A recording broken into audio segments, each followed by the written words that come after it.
Mixtape was always made to be contentious. It couldn't be more obvious.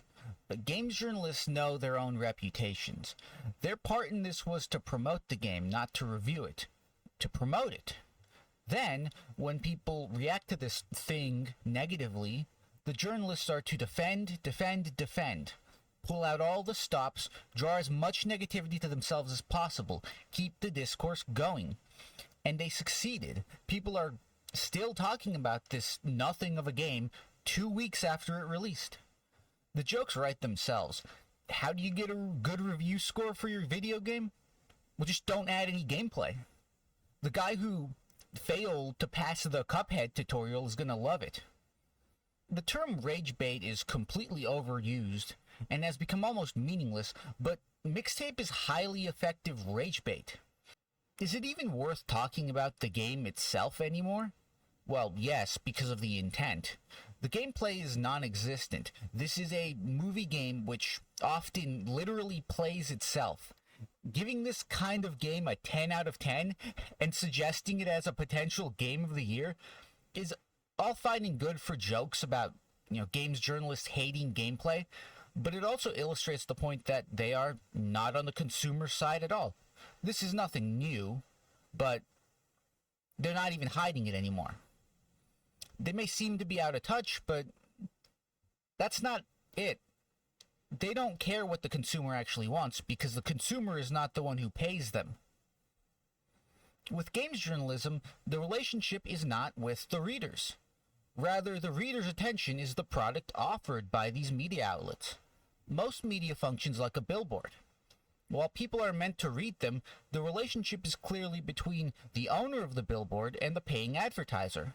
So when the fight between the gamers and the news outlets goes on and on with each new game release, doesn't it make sense that someone wants it this way?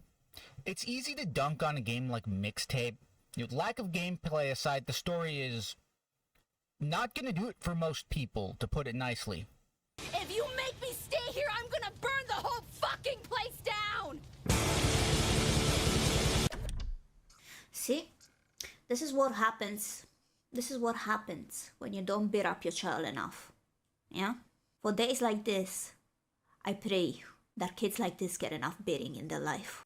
But this game is published by a company owned by the daughter of one of the wealthiest men on Earth. Losing money is not a big deal. Why are people celebrating as if the industry isn't still hostile to the players? Recently, it was discovered that Anita Sarkeesian, one of the most hated figures in the gaming community, was found to be involved with Slay the Spire 2 as a consultant. Two important points here. First, people who reacted negatively were immediately gaslit. Basically, it was a long time ago, it wasn't that big a deal, and if you still care, you hate women. Second, people never go away. They never stop, and they never change. As long as there is a games media operating as a marketing firm for big companies, these agendas will be pushed. Mixtape has, of course, also found its way into the woke versus anti-woke debate. Now, there are two kinds of woke games, quiet woke or loud woke. Notably, this is not a quality scale. Mixtape is more quiet woke with its safe, edgy, daddy issue-filled hipster narrative, while Baldur's Gate 3 is decidedly loud woke, full of fetish content, gay relationships, and girl bosses. Yet, Baldur's Gate 3 will be well remembered for maybe decades, whereas Mixtape will be forgotten once this artificial outrage cycle stops generating clicks. This is because gaming is mostly made up of what I can only describe as classical liberals. The mainstream anti-woke chuds will actually use Baldur's Gate 3 as an example of representation done right. Versus something like Dustborn, where they'll say, see, it's not about the gay stuff, it's about the presentation, it's about you ramming it down my throat. Where the actual chuds might say something like, well, they both suck because of the gay stuff, it's just that Dustborn has nothing going for it, whereas Baldur's Gate 3 is a far higher quality game than most of the nondescript sludge that releases these days, let alone something like Dustborn. Now, the problem is, of course, that even though most gamers are actually more libertarian, they're not allowed to have an opinion because, well, they're mostly white men. And you can't question the noble progressives if you're a white man. That's not kosher. Mixtape is interesting because most of the political arguments aren't about the game's content. It's mostly, well, this game is buying for the liberal, hipster, millennial theater kids versus, you only hate this because you're right-wing grifters and you saw a game that wasn't for you and you jumped down its throat.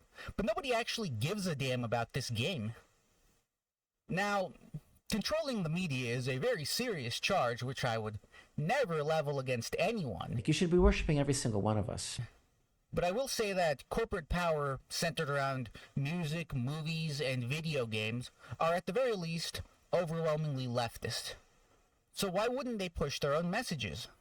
The woke versus anti-woke conflicts are the chosen framework of media corporations. I mean, everything can be used to advertise. Just remember, Jeffrey Epstein is the reason you can play as Nicki Minaj in Call of Duty.